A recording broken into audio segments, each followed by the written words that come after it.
Sarrain's spire gleamed in the morning light, a tower of glass and steel rising from turquoise waters, its corridors so clean they reflected the footsteps of those who hurried through them. To an outsider, the city might look perfect, a marvel of order balanced above the endless ocean. But to Schallmeyer, it felt cold, every surface too polished, every face too carefully blank. He guided a crate of seed vials across the East Plaza, his steady gray eyes flicking over the crowd while his daughter chattered at his side. Mira, 7 years old and quick with questions, swung his hand as she counted the steps toward the lift, her voice bright in a place that punished warmth. Shaw listened with half an ear, his focus trained by years of caution, always watching, always measuring. That was when he saw her. Against a wall of glass, an alien woman stood with her back pressed hard to its surface, as if bracing herself against the indifference that streamed past. Her skin was the color of deep violet, her long white hair tangled and uncombed, hanging past her waist in ragged strands. A ceremonial veil, torn and clinging, barely shielded her body, leaving her shame displayed to anyone who bothered to look, which was no one. People glanced once, their eyes skimming over her as if she were a discarded object, then turned away. No one stopped. No one asked. Shaw's chest tightened. He knew what it meant to notice, what it would cost if he chose to act. The city had no space for compassion. It punished those who invited it inside. His mind leapt ahead, imagining the questions from neighbors, the scrutiny of the council, the danger to Mara. He gripped the handle of the crate tighter, ready to push on, to do what he had always done, survive quietly, without notice. But then he felt the tug on his sleeve. Mira had stopped, her wide brown eyes fixed on the alien woman, her expression unguarded in a way adults had long forgotten. "She's so beautiful, Dad," she said softly, not in admiration of appearance, but in recognition of something everyone else refused to see. Shaw froze. The words cut through his hesitation, stripped the excuses from his mind. His daughter hadn't seen a burden or a threat. She had seen a person. And in that moment, Shaw realized walking past would teach Mira the very cruelty he had spent years shielding her from. Slowly, deliberately, he set the crate back onto the trolley. His steps were measured as he crossed the plaza, palms open, showing he meant no harm. The alien woman's head lifted, her eyes sharp with pride, though exhaustion lay heavy beneath. He stopped just short, voice steady but quiet, the kind of tone he used when coaxing seedlings. "You look cold," he said. "Come upstairs. Eat. Warm up." Her gaze lingered on him, then flicked to Mira, who stared without fear, only honest curiosity. The woman's shoulders rose and fell as if she had been holding her breath for hours. Her lips parted, her voice hoarse. "You're not afraid someone will see?" Shaw's reply was simple, unflinching. "They already see. They just pretend not to." The silence that followed was taut, a moment balanced on the edge of collapse, until she gave a single, decisive nod. Mira slipped her small hand from Shaw's and walked to the woman's side, natural as breathing.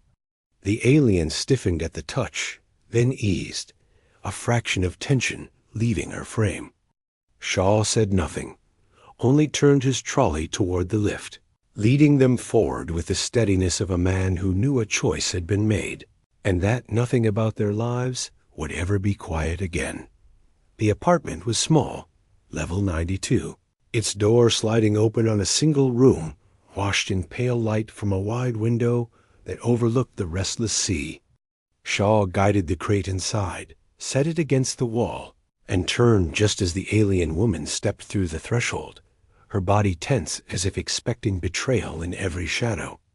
The ceremonial veil still clung to her frame, torn fabric exposing more than it covered, and shame clung to her shoulders like a second skin. Shaw kept his eyes on her face, deliberate in his steadiness, while Mira darted forward, scattering crayons across the rug, as if to declare this space safe. Shaw pulled a gray tunic from the wardrobe, set it on the back of a chair, and spoke without softness, but without edge either. "You can change here. I'll turn away." He did, and the sound of rustling fabric filled the silence. A pause, a breath that carried both relief and humiliation, and when she cleared her throat, he turned back.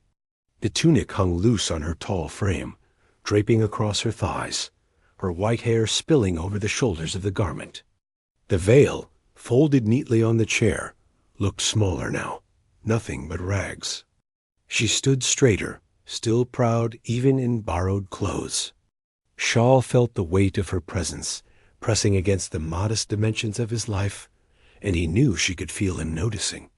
Before the tension could harden, Mira scrambled to the counter and called brightly, "We have soup.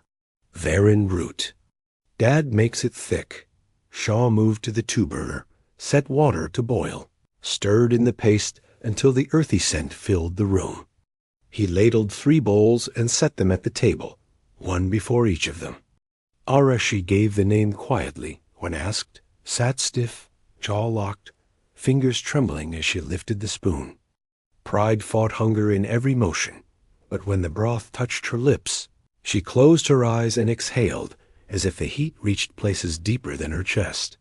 She ate carefully, controlled, until the bowl was empty. Mira grinned, as if it was already decided, as if Era belonged. Shaw rinsed the bowls without comment, but inside he felt the line of his life bending toward something riskier than survival. Rain began to tap against the window, a low hum filling the silence. Era sat at the table, fingers brushing the fabric of the tunic as if uncertain she was allowed to keep it. She finally spoke, her voice tight. "What do you expect in return?" Shaw glanced over, his tone plain, practical. "Nothing you don't choose. But I'll need help with work. Cataloging strains, checking logs. That's what keeps this place running." Her jaw clenched, caught between rejecting the offer and the hunger that still gnawed at her, but she gave a small nod. "Better to earn than beg." Mira ran over, holding up a page where she had drawn 3 stick figures in crayon, one with long white hair scribbled bright. "That's you," she said. Era froze, her throat working, but no words came. Only a deliberate nod, as if accepting a truth she had never been offered before. Shaw set a cup of Ferlin seed coffee before her, steam curling into the room. "Drink," he said, the same way he might hand someone a tool. She wrapped her fingers around it, the steadiness of his tone giving her permission to believe she wasn't temporary. Not for tonight. When Mira climbed into her blanket and drifted to sleep, Shaw placed the seed log slate on the table between himself and Era. "If you're serious about staying, show me what you know." Her hands still trembled faintly as she scrolled through the tags, eyes sharp, pointing out a misfiled entry that would have doomed an entire batch. Shaw leaned back, satisfied. For the first time since the plaza, Era looked less like a discarded body in a veil, and more like someone who mattered. She lifted her gaze and said quietly, "Then I'll stay tonight." Shaw nodded once, breathing slow. The choice had been made, and in the hush of rain against glass, 3 lives that had been separate began to fold towards something neither of them had dared imagine. The corridors of Sarin Spire gleamed sterile and white as Shaw guided Era and Mira toward the Arboretum level the next morning, his steady stride cutting through the flow of workers who hurried past without looking. Era walked close, but not too close, her head slightly lowered, white hair falling forward to hide the violet hue of her skin. She clutched the slate he had handed her, its edges worn smooth from his years of use. Mira skipped between them with her small basket swinging against her hip, chattering about how many leaves she might collect today. At the security door, Shaw swiped his badge, the lock clicking open without hesitation this time, and the 3 stepped into air that immediately felt different, warmer, damp with soil and the faint sweetness of seedlings. Rows of young plants stretched beneath blue lamps, their leaves trembling in recycled currents. Mira inhaled deeply and grinned. "Told you it smells better," she whispered. Era's posture shifted at once, her spine straightening, her gaze sharp as she scanned the benches. She moved toward a row of pots, brushing her fingers near the stems, her voice quick and certain. "This one's mislabeled. It won't survive brine systems. If you leave it, you'll lose the tray." Shaw watched her, impressed at how naturally authority entered her tone when she spoke of plants, as if she had shed the shame of the veil simply by breathing this air. He handed her the slate. "Show me." Her hands moved with precision, scrolling through tags, correcting entries, and though pride still tightened her jaw, something warmer slipped through when she found a mistake relief that she could still be useful. Shaw transplanted seedlings beside her, the rhythm of his work steady, and let her voice fill the silence when she spoke of stems and roots. Mira busied herself along the floor, collecting fallen leaves and stacking them in her basket with a seriousness that made Shaw's mouth twitch toward a smile he didn't allow. Hours passed in quiet rhythm until footsteps broke it. A broad man in a gray apron rounded the row, scanning benches with a practiced eye.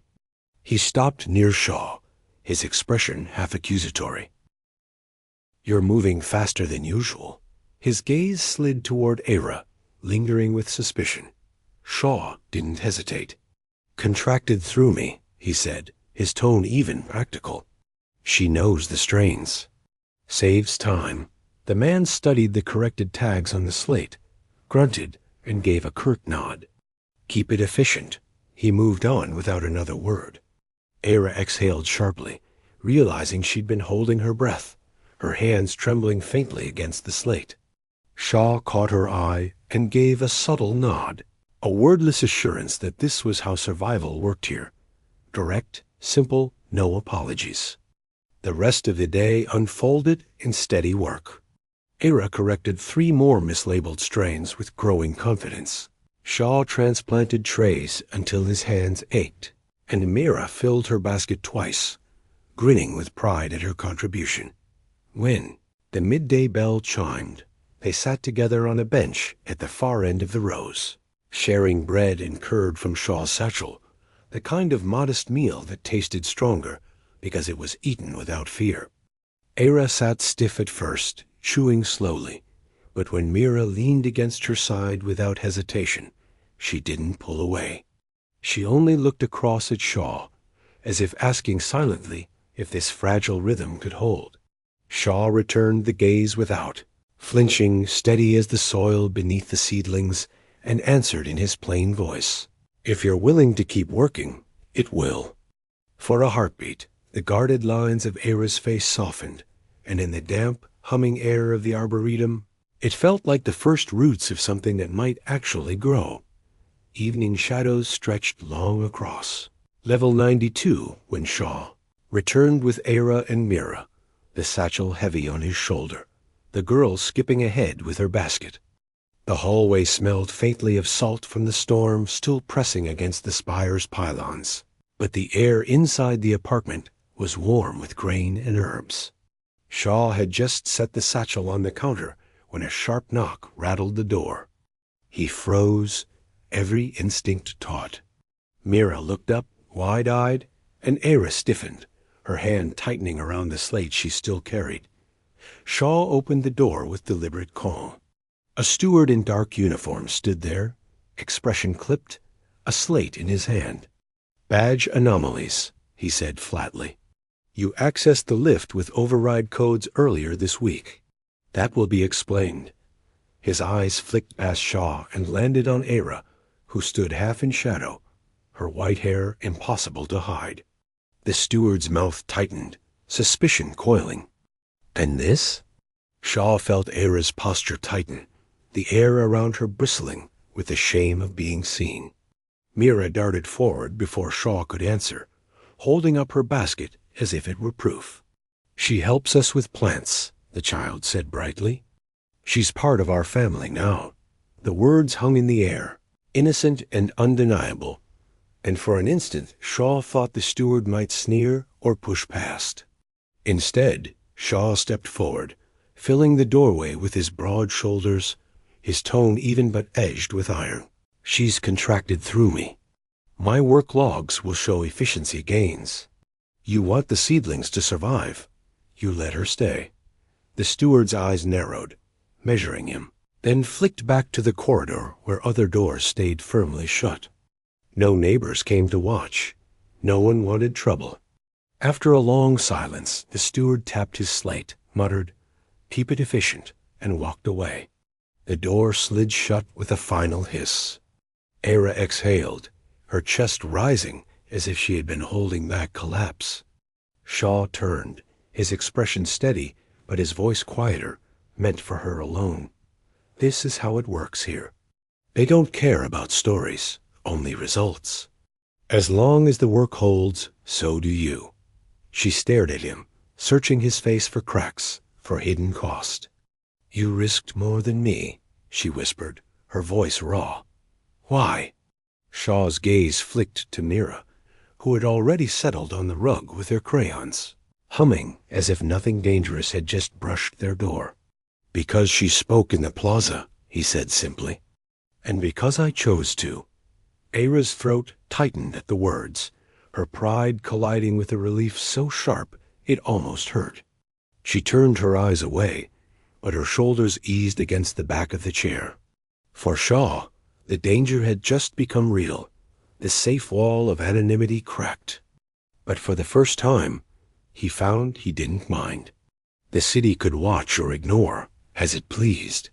Inside these walls, he had already made his decision.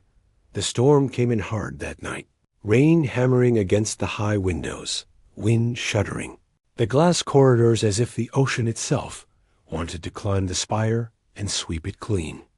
Inside the small apartment, the air was warm but taut, every creak of the pylons beneath them carrying the weight of things unsaid. Shaw worked quietly at the counter, slicing dried root into a pot, the steady rhythm of the knife meant to anchor the room. Mira sat on the rug, crayons scattered around her like shells on a beach, humming while she drew. Era stood near the window, arms folded, her silhouette a rigid line against the flickering lights of the storm. She turned once, her white hair clinging damp to her shoulders, her voice low and flat. "It would be easier if I left. The storm would cover me. No one would ask." Shaw didn't look up from the knife at first. His tone was even, the same steadiness he used when logging seedlings. "You'd be back where you started. Cold, hungry, alone." Era's eyes narrowed. Better alone than a burden in someone else's home. Shaw set the knife down, finally meeting her gaze. "You're not a burden. You're useful. You're part of the work now. And Mira looks for you when she wakes. That doesn't happen with burdens." The words landed heavier than he expected, and Era turned back to the glass, her shoulders rising and falling as if the storm outside had pushed into her chest. Mira scrambled up, oblivious to the tension, and tugged at Era's tunic. "Braid my hair again," she said, holding out the brush. Era hesitated, then knelt, her fingers moving through the girl's dark strands, weaving careful lines as Shaw watched from the table. Something softened in the room, fragile but real, as the child leaned back against her without fear. When Mira was finally tucked under her blanket, Shaw sat across from Era at the table, 2 cups of hot water between them, steam curling upward into the dim lamplight. The storm rattled the windows, but inside it was still. Era's voice broke the silence. "Yesterday, in the Arboretum, you looked proud when I corrected the tags." Shaw didn't deny it. "I was.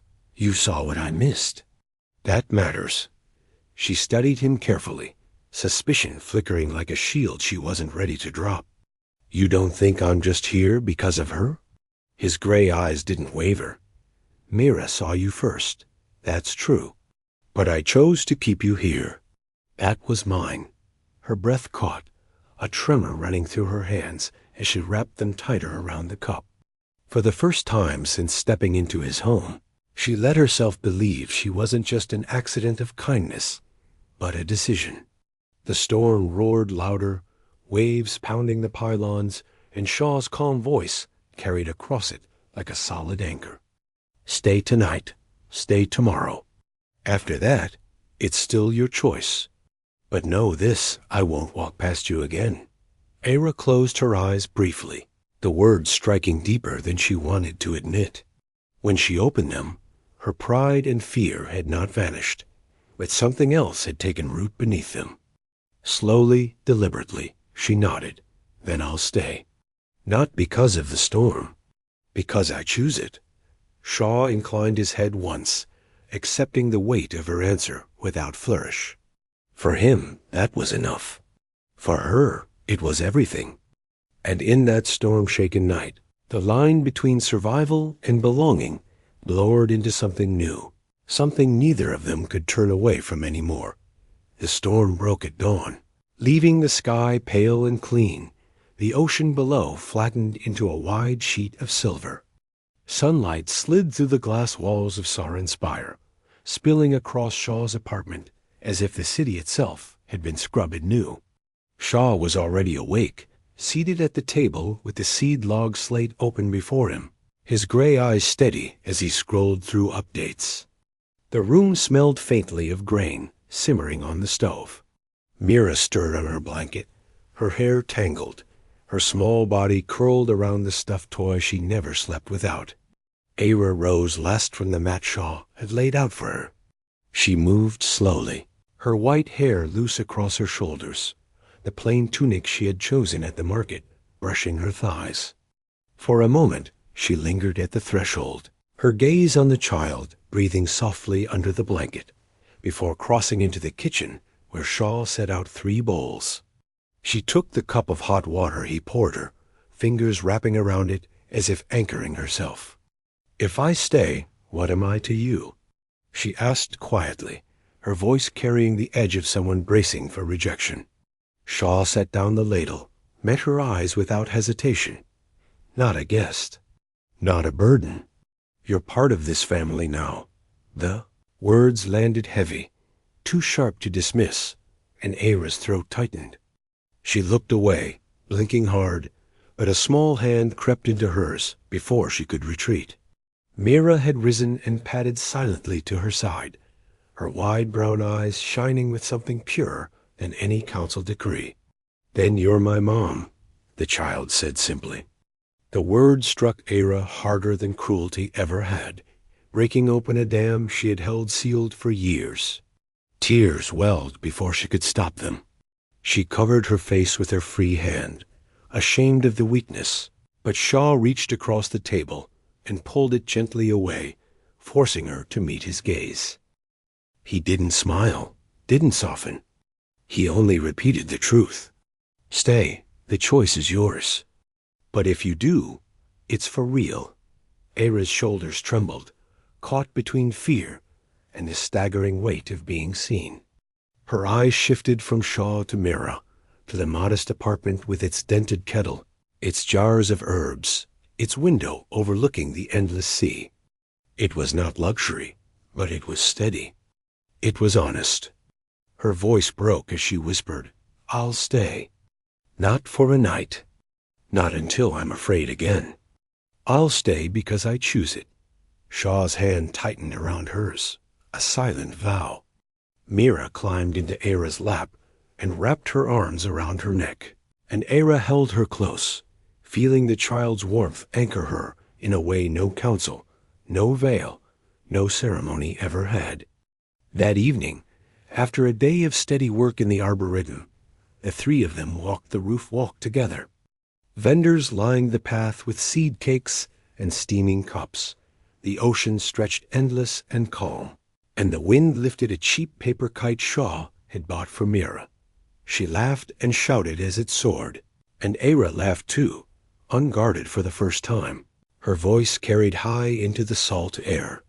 Shaw watched them both, his broad shoulders relaxed for once, and when Mira pressed the kite handle into Aira's hands, The three of them looked up together, as if the sky itself was wide enough to hold their fragile, chosen bond.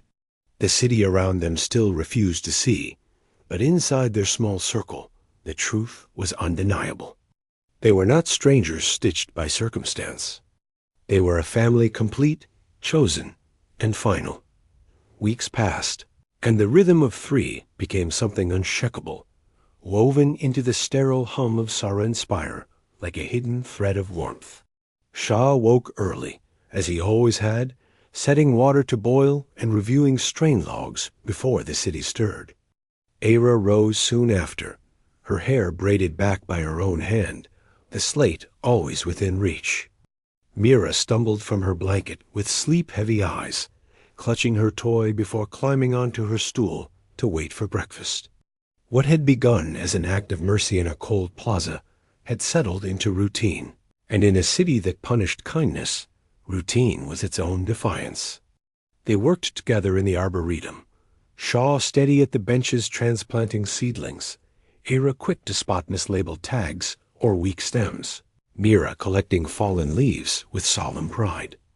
Workers passed by, glanced once, then looked away.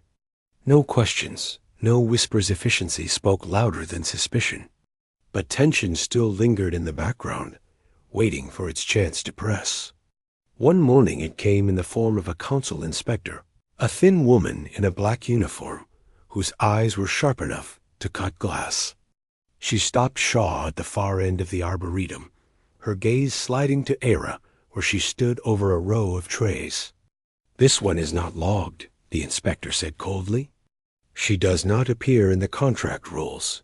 The air thickened. Shaw felt Mira stiffen at his side, Era's hands stilling on the slate. He answered in the same calm voice he used for storms and broken pumps. "She's under my sponsorship. Her corrections keep the yield stable. Check the log. Efficiency is up 12%. The inspector's lips tightened. She reached for the slate, scrolling through the entries, her eyes narrowing as Era's precise corrections filled the screen. Shaw stood silent, every muscle steady, waiting for the moment she would dismiss them, waiting for the punishment he had always known might come. Instead, the inspector snapped the slate shut and handed it back. "If output drops, it's on you," she said sharply, and strode away.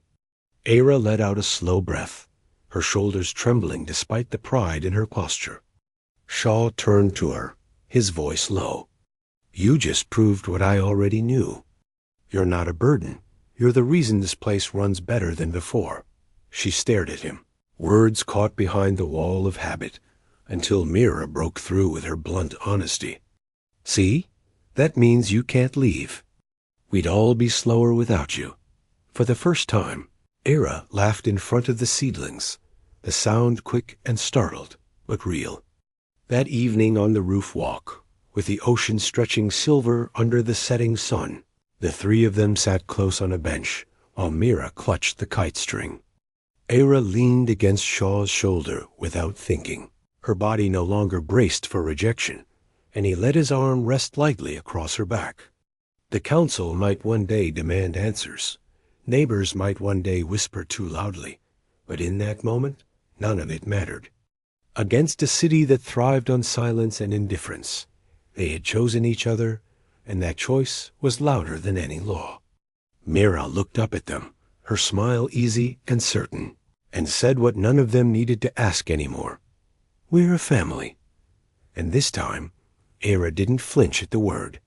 She only closed her eyes, breathed deep the salt air, and held it as if it was the first real breath of her life.